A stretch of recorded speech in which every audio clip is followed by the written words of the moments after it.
Hey guys, what's up? In this tutorial we're going to show you how you can capture the cursor in your screen recordings in OBS Studio in 2026. So let us get started. So navigate or open up OBS Studio, and before you start recording a new screen or screen capture, guys, you will need to do the following.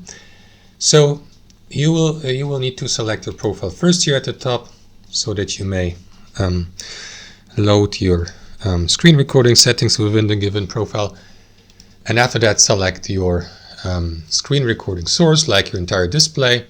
You may select one by clicking into the plus button. I will go with the entire display.